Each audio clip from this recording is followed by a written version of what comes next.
Welcome back, AP. All right, let's get after the last of these Easter break flips, right? Welcome to the last one. Probably one of your last flips ever. All right, but some of you I know are going to be dancing in the street when that happens, but that's neither here nor there. All right, so again, though, really quick, speaking of Easter, right, being thankful for the things that we have and everything, like provided by our Catholic community and things like that. Thank you guys for being so great, right? Thank you guys for getting to this point. Thank you guys for being as awesome as you always have been. So let's keep going, though. And remember, make sure you don't mute it. Do not write everything in this presentation because it's a lot of stuff that you might actually be able to sum up in a bullet point or two. Remember, a lot of this information is kind of for me to help the narrative flow, right? So I don't miss anything or forget anything because history is the only subject in all of academia where there are 1,000 different little pieces of information. It's not like math where it's like, this is how you do a differentiated function. Blah, blah, blah, blah, blah. All right, so now, anyway, but let's get after it. Now we're moving into some of the stuff that you guys might actually like a little bit. If you're not an art person, you like this stuff, right? So the Consumer Society and its birth, right? You've heard the phrase Roaring Twenties before. Roaring Twenties denotes good economic times. Well, prohibition, but that's only in the United States. So good economic times, parties in the street, people are making money, things are going well, etc., etc., etc., etc., unless you're like Germany or any of the Central Powers that lost the war. But we're going to get to those guys in a little bit, all right? So with the Consumer Society, though, you have for all the victors of the war, the big three, France, England, even though they're rebuilding right now, so they're not doing this as dramatically, the Consumer Society is most relevant in the United States, all right? So, however, the mold and model of the Consumer Society that is going to be born in the United States then becomes transferable to all of your other countries, right? Scandinavia adopts it, Spain adopts it, even though they end up in a civil war pretty soon, etc., etc. All right, so now you got birth of credit. Credit, probably one of the best and worst things that ever exist, right? So one of the big reasons why everything costs so much now. But you got the birth of credit, modern day retail, modern advertising to help move goods in this new post-industrial era, right? So ironically enough, a lot of historians believe that due to World War I and its hyper-industrialization and its massive production of new products to try and be like competing with one another on who's going to kill each other more efficiently, also led to a society that established new products going in to this post-World War I era, right? So you've got the birth of modern appliances, consumer goods, cheap fashions, right? Personal care products, travel for leisure. The auto industry makes a giant jump forward, right? So you've got like the terrible carnage of this war. Ironically enough, though, the scientific developments that came from that war were then applied to modern economics following said war, right? So you've got the birth of the Consumer Society. And this right here, me, your friendly pharmacist, dealing things out to you. He's actually not a pharmacist at all. It's the birth of the department store, right? So you actually saw a giant move and push towards high credit establishments like department stores that have the ability to market multiple items and push a lot of different products at once, right? And a lot of this is due to post-World War I lifestyles. You had a lot of businesses coming together, merging, and creating larger systems so they could produce things for the war effort. So now you've got the one-stop shop coming out of the post-World War I era, right? Now, the department store is going to be born probably actually a little bit before 1914. All this, like a lot of this stuff had its footing pre-1914, and then the war actually saw a progression forward. For the United States, the war kind of caused a economic vacuum for the United States, giving them the ability to even push these things further as well. So thriving print media, magazines, newspapers, like personalized, or not personalized, but advertisements that are like going after one solid market in these new things. Old barriers are going to be held up, but also new ones are going to be knocked down. All right, so for example, what I mean by that is it wasn't like it was crazy progressive in a lot of ways. Because sometimes a lot of these old hang-ups are still kind of flirting around, right? So, for example, class culture begins to diminish. Less class culture because of access to common goods, right? Now, what we mean by that is post-industrial era, you ended up having your burgeoning middle class, right? Your growing middle class, your hyper wealthy, upper class, and then you had your lower class that took up the bulk of your society, right? So most of your people were still poor, right? Those people still fought every day for things like bread, food, wages, right? A lot of different items. Now, post-World War I, though, due to the massive loss of life and 1% of the world now being gone, you have a class culture barrier that's a little bit more diminished because now people are trying to fill the holes left by these individuals who never returned from the war effort, right? Women entered into the industrial sector, so you have a lot, like women are making money. Now they have access to goods, right? So access to common goods became much more fluid throughout all of society, diminishing a lot of class barriers, right? However, specific marketing is going to try and hold these class barriers up, right? Specific marketing like marketing to women for household goods, marketing to certain classes for tobacco products or alcohol, right? Like a lot of different items like that, okay? So, now, speaking of women, you also had the birth of the modern day woman, right? So the new woman, okay? So the new woman image is the stereotypical image of the modern independent working woman of the 1920s. What we have, if you've taken US 1 before, right, especially if you've had Mr. Cranston's AP US history class, then you know the image of the flapper, right? Like the American flapper. That is because women are now more visible in society. Following the modernization push, right, when we talked about the Bauhaus, we talked about modernization being everything being more functional, clean lines, straight, pushing convention, right, not worrying about past trends and things like that.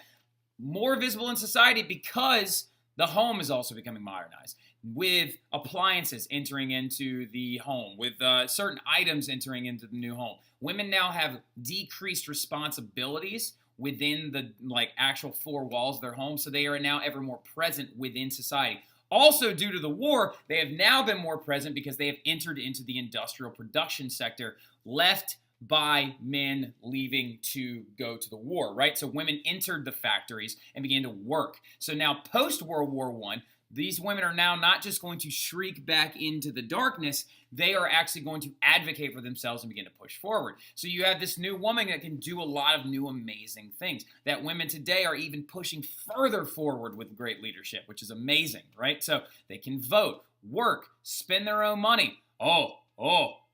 Even smoke cigarettes, right? So that was a very, very big image of this new woman, right? Even though ironically enough, this new woman was a giant stereotype, right? Because you're in your urban, urban and rural impoverished communities, these women actually had no real access to this new woman image because they didn't have any money, right? So now, the stereotype, though, was also used to market new goods, including fashions, accessories, personal care products, appliances, lots of different things. And that's what we mean by holding up a lot of those old barriers. Just because there's a new woman doesn't mean that marketers are not going to try and take advantage of this, right? So anyway, going forward, then you had the birth of life outside the home a little bit, the cinema. The cinema begins its big boom in the early 1900s with silent films coming out, right? So in the early 1900s, Thomas Edison actually developed some of the very, very first cinema houses, right? He called them Nickelodeons. Bet you didn't know that. All right, so Nickelodeons because they cost a nickel to go to, and Odeon was actually taken from the Greek word of Odeon, which is a place where people go to perform something for a spectacle, right? So anyway, but going forward, that's not good. Give me 2 seconds. We're going to take a break for about 8 seconds because I got to keep time because I don't want to run over. All right, we're back. All right, so sorry about that. You want to know the even creepier part about it? Let me hit start on my stopwatch.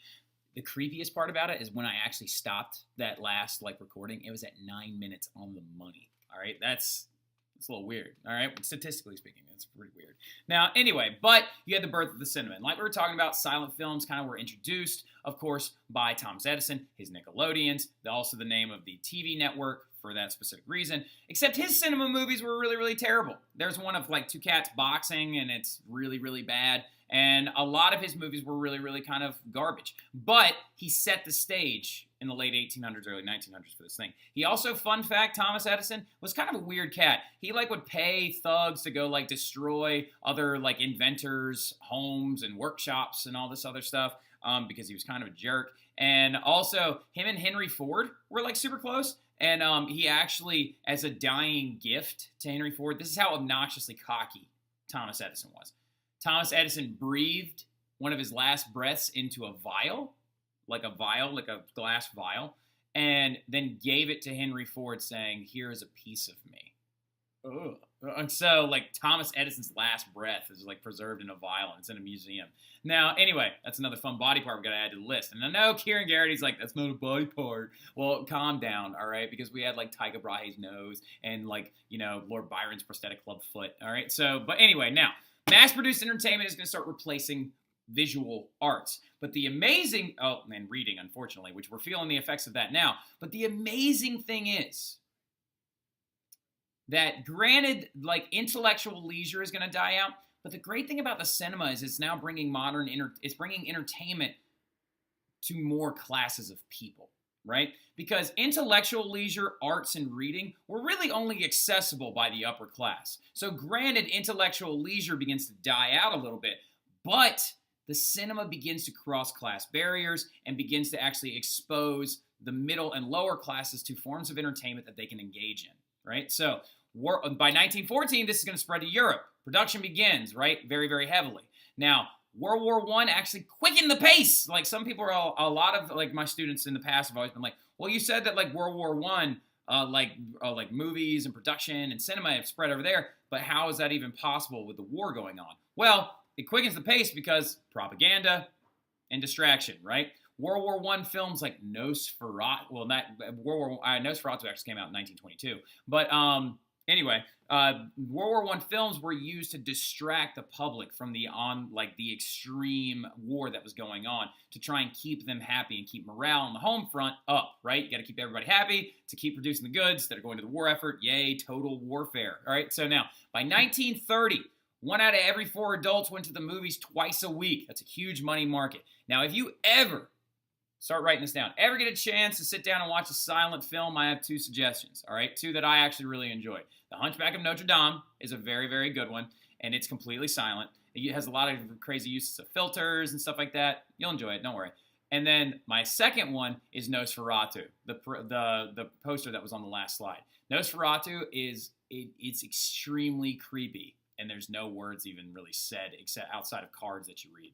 Like, it's, Nosferatu is a good flick. I'm not even going to lie. You should go check it out if you ever get a chance. It's actually on YouTube for free. Now, anyway, so also you had the arrival of the radio, okay? Radio was huge because it even went to your lowest classes, right? Marconi develops around 1900 this thing called the vacuum tube, which actually looks like this, that is essential for receiving transmissions. National broadcast networks are going to pop up. Advertising is going to make its way to radio. 3 out of 4 homes had a radio by the year of 1930, right? So again, we're breaking down class barriers with consumer products, right? So again, though, massive use of propaganda via the radio.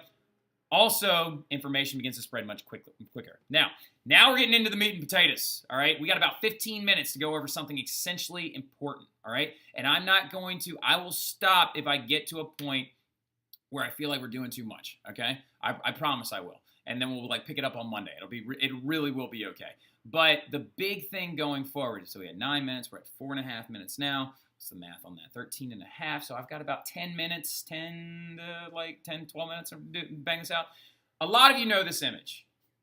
This is the image of post-World War I Germany and their hyperinflated currency and how it is basically worthless, right? Over here on your left, you have a woman who made a dress out of Deutschmarks, right? Up here above her, or not above her, but between the 2 pictures, is a man using Deutschmarks as wallpaper, all right? Deutschmarks are their currency, for anybody that doesn't know, all right? It's their currency. And then over on the right, you have children playing with Deutschmarks in the streets as if they were building blocks. Now, this is an image you know, okay? But a lot of people don't know how they got there, okay? And that's essential to understanding what led us to this age of anxiety and the lead into World War II. Now, like I said, don't write all of this, all right? So now, the search for peace and stability. More like massive instability, right? So Germany and the rest of the West, right? So here's the thing. Germany is going to be led by a very, very shaky government that's actually in right now. They're known as the Weimar Republic, all right, from the city of Weimar, all right? Now, Weimar Republic is the unofficial name of the provincial government that is established post-World War I, okay? Now, later on, it's going to be led by General Hindenburg. How ironic what happened to that blimp and what happens to his government. I'm just saying. Or is that coincidental? That's actually coincidental. Now, unofficial name of the government that's led by a man named Gustav Stresemann. All right, so Gustav Stresemann is doing his best. All right, he is doing his best to try and lead Germany forward following World War I into peace and stability. Now, here's the problem that Germany is facing. They are now being punished by a piece of paper. The war guilt clause and the reparations and the demands by Britain and France are destroying them, right? Now, here's the thing. Out of those two parties, Britain begins to lighten up a little bit because they see the ability of this new consumer era and how you can make that money back in new ways, right? Put up tariffs, taxes, you can do it on your own, right? Especially with the new economic growth. France, on the other hand, wants to continue to beat Germany down, all right? Led, of course, still by this point, Clemenceau on the back nine is actually on his way out, and then I think Piron is actually Piron. I think Piron is the new prime minister by this point. Now, reasons. Most of the war. Why is France so mad? I still think they're salty about the Franco-Prussian War, but we're not going to get into that right now. So, the punishment of the Treaty of Versailles, the reason why France wants to do this so bad is because most of the war is fought in France, right? So, most of the war in World War I was fought in France. The Eastern Front didn't last for very long, started in Germany, got pushed back all the way into Russia, and then Russia ends up coming out of the war and, quitting, right? So, money is going to also be owed to the United States because when a warrior group, what am I looking for? Foreign army, when a foreign military comes in to aid your country and pushes out your enemy in your country, you have to pay that country back to compensate for soldiers, to compensate for goods, to compensate for weapons, also the things that the United States sent France leading up to this point. It is vital to keep economic stability. You must pay the United States back.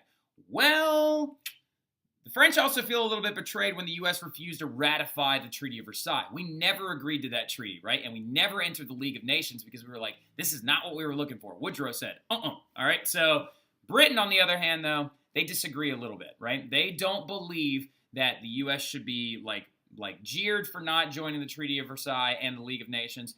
Also, they do understand that the U.S. has to be paid back, right? So pre-war Germany, also, the thing about it, Britain does not want to punish Germany due to the fact that Britain used to make substantial economic gains off of Germany, right?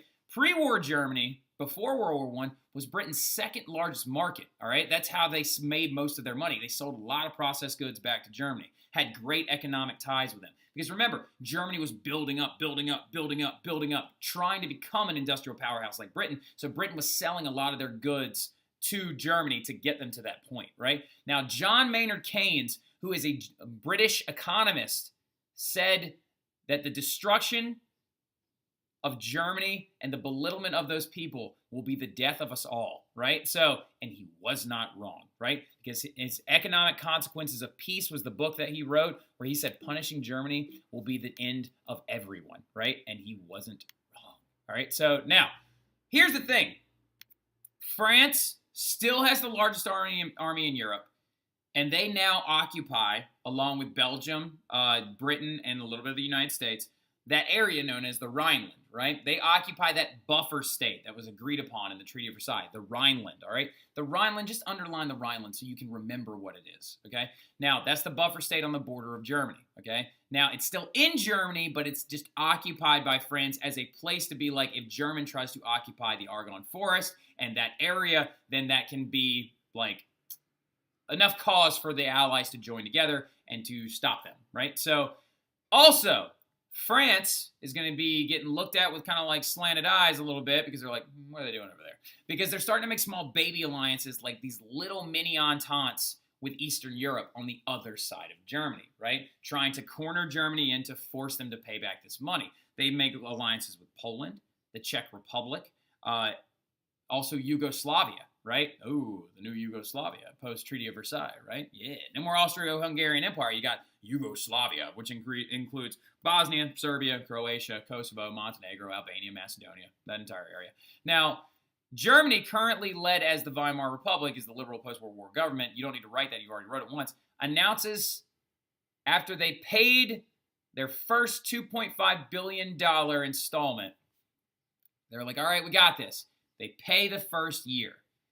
Then they announce that they cannot make the second year's payment. They just don't have the money. Streisand's like, look, we don't have it. All right, what do you want us to do?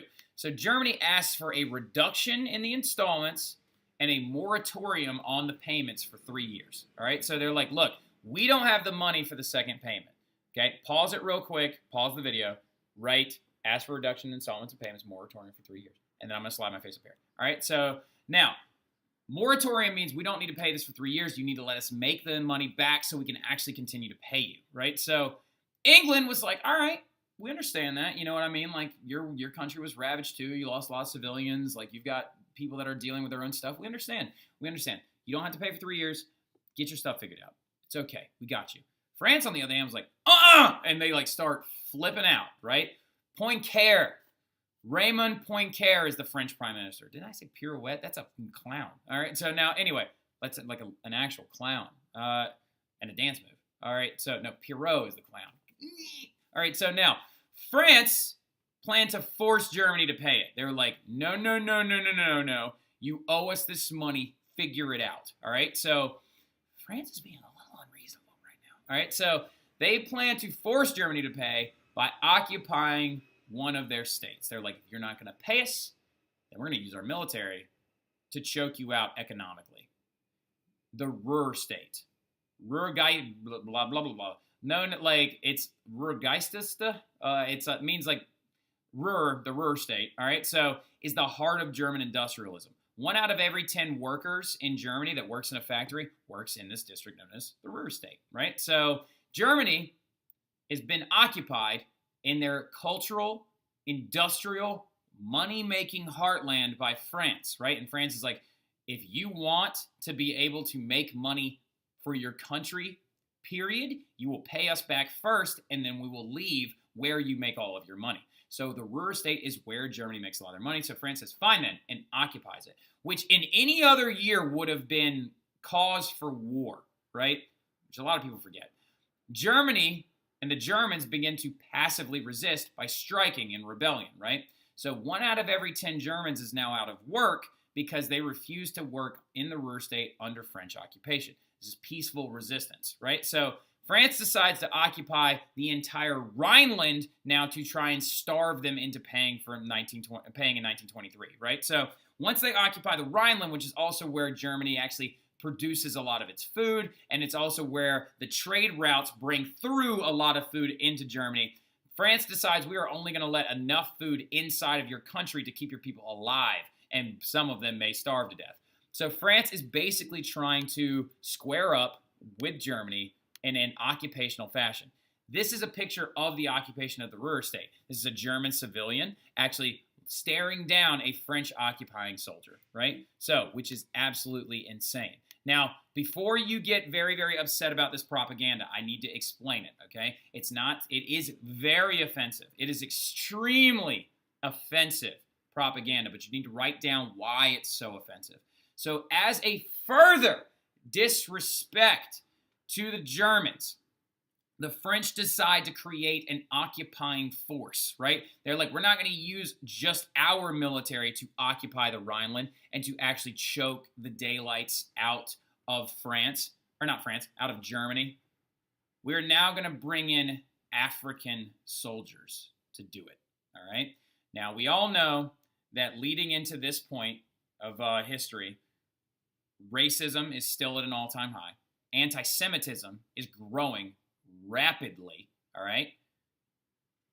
Speaking of that racism prong, using African soldiers to occupy the country that owes you money and that you just disrespected in the Treaty of Versailles is also a massive insult.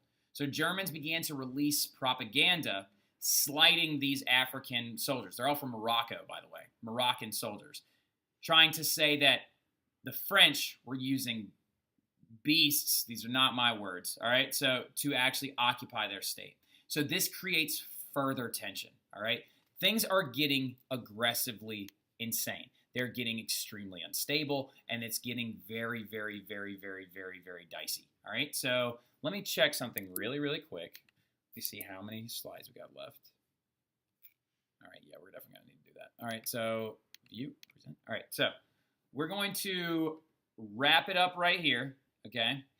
And then we're going to continue on Monday, and we're going to wrap up the last piece with the Great Depression, things like that, all right? And then we're going to be straight up in World War II by the end of that flip, all right? So Tuesday, we begin World War II, all right? Now, to pay its debts, Germany, and to get the French out, this is where the origin of that picture comes from. Germany causes their own hyperinflation. They begin to print banknotes, Deutschmarks, like it's going out of style.